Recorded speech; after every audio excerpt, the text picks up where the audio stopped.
Hey y'all, here I am with the Bookly Blessed regular podcast, episode 19. I think I'll probably call this Don't Get Got. Um, I literally sat here at my desk for like 10 minutes thinking about this before I started recording. This is a tough one. Um, I just want to kind of do this because I was recently in a conversation with someone who does e-commerce. And those of you who are familiar with me, this podcast, my books, you know that I had, keyword had, a online bookstore, and that's where I primarily tried to sell most of my books to those people who don't that I don't get the opportunity to meet personally at vendor events and things like that, festivals and craft shows, and those are the places I love to meet y'all. But for those who I don't get to meet in person and sign your book for you, I used to have my online bookstore, and most of you know that it was called Bookly Blessed, just like this podcast. Um, and it was the brand that I worked very hard to build with my limited knowledge on brand building. I just I didn't know much about that. I'm not a marketing executive. Awesome. I'm not awesome at that stuff. I'm definitely not awesome at technology driven things or social media type things.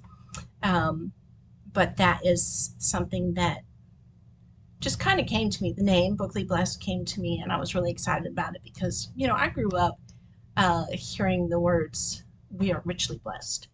And so I have always felt richly blessed having a book in my hand. And now that I get to have my own books in my hand, I am definitely richly blessed. And so the Bookly Blessed came from that, and it was just kind of a soul deep brand. Um, And yes, I am going to keep the podcast named Bookly Blessed because that was the one thing I couldn't let go of. Uh, yeah, I'm going to be fighting emotion this whole time, so bear with me. I'll try to keep it to the point. Um, so this summer, while we were on our book tour, um, the Bookly Blessed website, the online bookstore, was attacked by cyber criminals. I think some of you may have seen that on my social media page. I think I only posted that on Facebook because it was, obviously very, very painful. uh, and the cyber criminals um, did their finest and absolutely destroyed my website, my store, um, and took it from me. Um, I did make the decision myself to close the store. And I will tell you why I did that. It, it was because, as previously mentioned, I am not a website manager. I am not a technical guru. And my husband and business partner and most ardent cheerleader, and just, a lot of you have heard me also say he's my employee of the month every month when we go to these events. Uh, but he was also encouraging me before this happened to not have the website anymore, just because it was something that made me pull my hair out. And obviously, I don't have that much hair. I mean, my stylist might argue that because I do have thick hair, but I keep it pretty short. Um, so when this cyber attack came, it was the end of May, and we had just actually started on the book tour. And I woke up one morning and I had multiple notifications that one of my ebooks, the same title, had been purchased repeatedly. And I'm thinking, wow, that book just suddenly took off. Yay! And I started looking into it, and immediately my heart dropped because it was all the same billing address for this one ebook. And again, I am not a technical genius, but I have a law enforcement background in the military, and also being employed with the military, even as a civilian, we are constantly taught about cyber threats, cyber terrorism, that kind of thing. And just every red flag in the book just went up for me and was waving in the wind, because I knew even at the lowest level, when I woke up in the morning, there was 10 ebook purchases of the same book. And here's where I made my mistake. For the sake of my readers who wanted ebooks, I set my ebooks to auto fulfill. Now, my platform that I had my website on was Shopify. Um, and so in this conversation that I just referenced a moment ago, that I was talking with someone this summer, and she was involved in e-commerce as well. And I'm told that that's what I was trying to do with my online bookstore, was e-commerce. Who knew? uh, so anyway, and she said to me, "Well, I can't believe you had a problem with Shopify. Everybody who does e-commerce has Shopify." And I was just like, "Oh goodness." Um, but anyway, so when I woke up that morning, late May, and I had 10 purchases of the same ebook, and my red flags start going off, and I start looking into it, and every purchase has the same billing address with a different name and a different payment method attached to it. I'm like, well, this is not right. This is obviously, fraudulent. Uh, this is wrong. I have to figure out how to stop this. Well, I get in touch with Shopify help right away, and um, I thought I was paying uh, an outrageous yearly fee for this website, especially when other author friends were telling me, "You don't have to pay that much for a website. What are you doing? You're crazy." um, so I was not paying enough for Shopify to be interested in helping me stop these fraudulent purchases. Um, so by noon on that day, when um, we realized this was happening, I was at 125 purchases of the same ebook with the same billing address, all different names, all different payment methods. Um, and I'm just horrified. I'm thinking, oh my gosh, this is all one person, and they were using different, I guess like a VPN or something, but they had different IP addresses. They were bouncing all over. I got one purchase from Russia, but still using this one billing address in Georgia. And then another from Indonesia, and then another from New York, and then another from Chicago. And I'm just like, I don't understand this. I don't know what's going on. We shut the website down.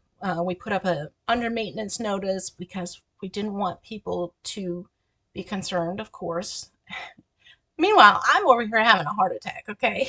I'm like having an absolute heart attack, freaking out. Like, my biggest concern was that somehow this was going to affect the people who had shopped with me. I was terrified of that. And so just um, I kept trying to reach out to Shopify and say, look, I need help with this. What am I supposed to do? I must have talked to 10 different people. It was all via chat. Um, and I got 10 different pieces of advice or direction, whatever you want to call it. And some of it was, oh, just wait it out. It'll work itself out. And then others were, oh, yeah, you should probably just like put a pause on your website and see what happens. And, you know, it was very frustrating, especially for someone who is not a website manager by trade or nature. Because I am a creative, I can't wrap my head around that stuff.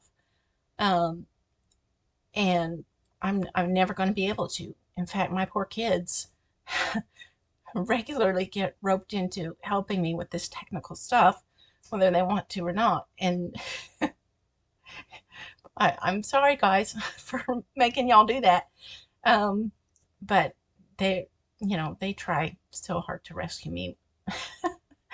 So let me say right now, I hope and pray, I am begging God that none of my customers, online customers, have been affected by this. But eventually, um, once something called a chargeback, which I have never heard of, came in, the decision was made to just permanently close the website. Um, so the chargeback worked like this. The purchase price of my ebook was, I want to say, $4.99 or something like that at that point. I can't remember how much it was. Um, uh, Obviously, I'm deleting things from my mind that hurt too much. That's how I roll, y'all. um, and so, as soon as this chargeback comes, which in my understanding is the customer says, I did not authorize that purchase. Now, keep in mind, we know already that this is not a real customer. This is a fraudulent criminal cyber terrorist, is the way I'm going to label it because that's the way I believe. Um, I wish there was a way to criminally prosecute these people or this robot or whatever it is that this ghost that destroyed me. Um, And so the customer's bank says, okay, we're denying the charge on whatever payment method they used. And so Shopify immediately not only refunds the purchase price, but also grants them a $15 chargeback fee that I get to pay. So now, when originally this fraudulent criminal person thing uh, sent around 500-ish dollars my way, I am now looking, as these chargebacks start rolling in, I'm looking at close to $3,000 this is going to cost me. I'm totally devastated. And meanwhile, the whole time I'm thinking, how is this going to hurt my customers? Oh my gosh, how are my readers going to be affected by this? I I can't let my customers get hurt. And I'm also thinking, one of the pieces of advice was, well, just refund all the purchases. Well, I'm thinking, well, this is stolen money. They're using stolen credit cards, um, stolen online pay methods, to do this, and it's their investment, the 500 and some, to get almost 3,000 back. And I'm like, I I want to fight these criminals. I want to fight them because that's my nature, is to fight evil. And I don't want to give them the stolen money back. I don't want it. I don't want this stolen money at all. But I don't want them to have it because I know that they've stolen it from someone. An innocent bystander who made the mistake of buying something online one time, you know? And so I'm even like trying to get in touch with the FBI at this point. Like, I am reaching out, y'all. I am looking for help with this. And I did end up making a federal report, but they were just like, thank you, we'll take the info and make sure people know about it. I was like, no, go get them. Go get them. Put them in jail. But I'm pretty small potatoes to them, you know. So uh, I was very frustrated, very crushed, very hurt, but also very, very afraid for my customers. And so um, I did end up losing a chunk of change, but thank God it was not the almost 3,000 that I was in line to lose if each and every one of those 125 orders had gone the same route. Um, and so in telling y'all this very, very painful and personal story, number one, uh, just a small potatoes, small businesswoman who probably has no business doing business online. uh, I am hoping to maybe help y'all not get got. You know, I don't know that Shopify is the best route unless you're doing so much volume on that platform in your online store that you can afford to pay something like $2,500 a month for a website, which, oh, please, Lord, let me get to that point. But I am not at that point yet. Um, Most of my sales are made in person, and I love that. I love getting to meet readers, and I'm fine with that. So, uh, my other reason in sharing this is I pray that those of you who have done business with me in the past on booklyblessed.com, that in shutting down the bookstore, the online bookstore, I hope that I was able to divert any evil that was coming your way.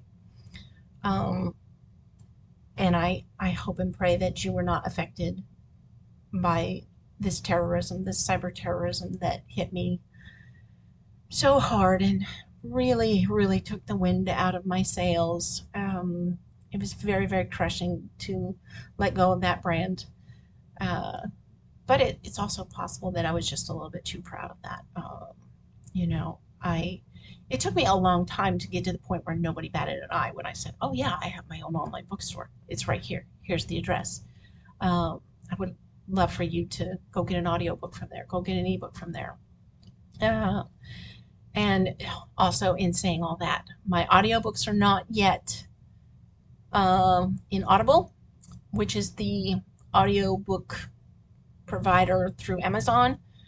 All my print books are back to Amazon, and my ebooks will be there soon. And I know most of you have heard me say I don't like doing business with Amazon, but for me, it's just going to be easier to let that big conglomerate handle these these type of things because I don't think that they're immune. I think they're just better equipped to handle these things. Uh, and so, if you must order online, then Amazon is there. Um, I always have my books on hand, and I do not mind if you send me a personal message and say, JD, I would like to have one of your books. I don't want to get a generic package from Amazon. Would you please, you know, because I have PayPal and Venmo, and I now have a new card reader that I use at my markets and festivals and things. And maybe we can work out a way that to pay that way. Um, and then if you reach out to me personally and ask me to send you the book, of course I will sign it for you and put a nice note in there for you. Uh, so, wow, I didn't cry. Aren't y'all impressed? Because there was there was a lot of pain with that, and so it's been very hard for me to speak about this. Uh, in fact, I had to wait 4 months before I could even sit in front of the camera and talk about it. It's still very, very painful, very raw. It's a very open wound for me. Maybe some of y'all might not understand that, but maybe some of y'all can really, really identify with that. And I think that's something for me is in all the things I've done for work in my life. I think that's always been, you get that dumb question at interviews, what's your greatest weakness? Well, I think my greatest weakness is that whatever I do for work, I I do it with too much of my soul. And I am too emotionally and mentally and um, yeah, those things invested in what I am, you know, putting my hand to, and I put my heart and soul into what I do, and I want it to be, I want me being in this work environment or whatever it may be to be a blessing to the people around me. I try to be a blessing to my coworkers when I have them. And now when I'm doing my books, I want my books to be a blessing to y'all. I really do. Like, that is something that I genuinely pray every time I go to an event, genuinely. And, you know, sometimes my husband and I will be discussing on the way there, like, man, I really hope this one's a good one. And I have my doubts about this one. And I'm a little nervous. And then we just stop and we pray, Lord, help us to be a blessing first to all that we meet. And then please, please do bless us with book sales. uh, I mean, we're not above that, but we genuinely want to be a blessing to those we meet.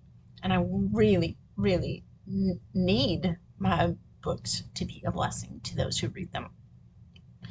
So that is what happened to the booklyblessed.com bookstore online. Of course, naturally, you can still order online with ease at Amazon. Um, if you would like that extra personal touch, just reach out to me. I'm still on Facebook and Instagram and Twitter and LinkedIn and you can reach out and get my email, whichever you want to do. It's very, very easy to get me on Facebook, and um, you can make comments on these podcasts as well. You can reach me through YouTube as well. Um, so that's what I wanted y'all to know.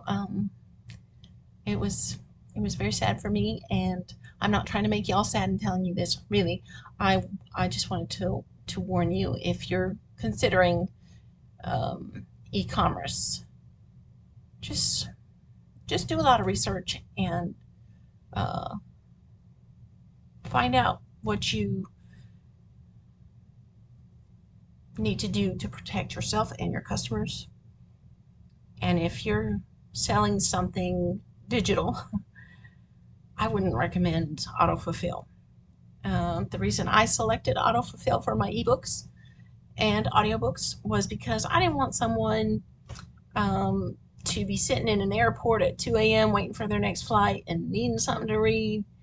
And oh yeah, I've got this business card for this author girl that I met way back when or whenever, or I picked it up in the bathroom because I was well known for leaving my business card everywhere and a lot of bathrooms. uh, and hitting select, yeah, I'm gonna buy this book because it sounds good, and then having to wait for me to wake up and fulfill that order. Uh, Trying to be nice to my readers bit me in the butt, but I will still keep trying to be nice to my readers. My readers are more important to me than trying to protect myself. Um, but trying to protect y'all is the most important thing to me. Uh, I hope that makes sense, and I just want y'all to know that I do love y'all so much, and I appreciate the opportunity to get to meet readers at all these different events we go to. Our fall is already so booked here in the Arklatex and Oklahoma area, that I'm excited. I'm so excited. It's going to be so refreshing to my wounded spirit to get to meet new people, and see, like, I've got a new release coming out in just a little under a month at Oktoberfest in DeKalb, Texas, uh, which is our hometown, and I am excited to see all our people here in town, especially the ones who have been telling me every time they see me, Jenny, when's your next book coming out? Let's go, girl. I'm excited. I'm so excited to see everyone, and it's just going to be really refreshing to my spirit. So, we are going to go right back out on the road next summer. We will be on the road throughout the end of this year, probably throughout the end of 2025. But more generally in the Texas, Oklahoma, Arkansas, Louisiana area. Um, and then, my husband's starting to talk about he enjoyed the book tour so much this summer. He said, there's no reason why we can't just shoot to this event and shoot to that event over here and find one up there. And we don't have to stay home anymore because something great that happened this summer. My husband did officially retire, so now he is free to tote me all over the place, and I'm looking forward to that as well. I think it's going to be a lot of fun because we really had a, a good time, even though there was wounds this summer. Our plans did not go according to how we laid them. Many of y'all may have seen that on Facebook where we had planned to go west and north, north, north, northwest, and then back a little east, but get as far north as we could go, and then make our slow way home and just be arriving home here in Texas like right now. And we ended up getting back to Texas a month early because our daughter had some health, uh, scary health challenges where we had to end up just rerouting and going back to Colorado and staying with her for 6 weeks to help her with her 3-year-old that she was not allowed to lift or drive around. So, um, Papa and Yaya, we showed up and we did get to enjoy a lot of sweet time with our grandson and some amazing temperatures in Divide, Colorado, y'all. So, even when it looks like we're just getting pummeled by storms from every angle, and it felt that way. But then we see the sweetness, and the storm is over, and we're like, oh, wow, we feel scrubbed clean. So I am still recovering from the wound of losing my brand. Um, but like I mentioned, this podcast will remain at Bookly Blessed. It was the only thing I just could not let go of, and um, the store was not really connected that much to this podcast, other than being mentioned. You can get books there. Well, now you can't get books there anymore, but you can still order my books anytime through me personally or through Amazon. That's how we're rolling right now, and I really don't think I'm going to go back to having my own website. It's not my forte. I don't enjoy it. So it'll work out. It'll be fine. A lot of you will probably feel more comfortable just shopping on Amazon anyway, so it's okay. We're good here. um, I know I've started to say goodbye like 5 times. It's okay. I apologize for wandering and letting my little hurt heart show on the camera, but I really wanted y'all to know that I don't know if Shopify is the best. It definitely was not for me. And then just it will get better. It will get better. I just posted a weekly devotional podcast episode last week about that, and it does, we're going to recover. And honestly, I cannot tell you, just letting myself finally talk about this, because I have not been able to talk about this all summer. Once in a while, my husband would start to talk about it, and I would just tell him, I can't, I'm not ready. I'm not ready. I'm starting to feel the pressure release, and, you know, kind of feeling like maybe the broken pieces of my heart are melting back together a little bit. I'm going to be okay. I got this. And I'm excited. I'm fine with being home early from our book tour because I'm getting some great writing done. I'm writing a book that was inspired by one of the places that we stayed on the road, and y'all, it's gonna be a good book. It's gonna be a good book. When an author makes herself emotional while she's writing the first draft, that's gonna be a good book. Okay. I'm going to let y'all go because I have talked plenty long enough. I've rambled plenty long enough. And I'm sure y'all have other things to do. Okay, again, I love you and I appreciate y'all in my life. And come and get that next book. It's the book 2 in the Seasons of Survival series. The first one being Covertly Me and You. It comes out October 4th at Oktoberfest in DeKalb, Texas, y'all. So I hope to see all of you. All of you, come on down. We would love to have you down here. And if you can't make it, feel free to hit me up and I will be your book dealer. All right. Love y'all.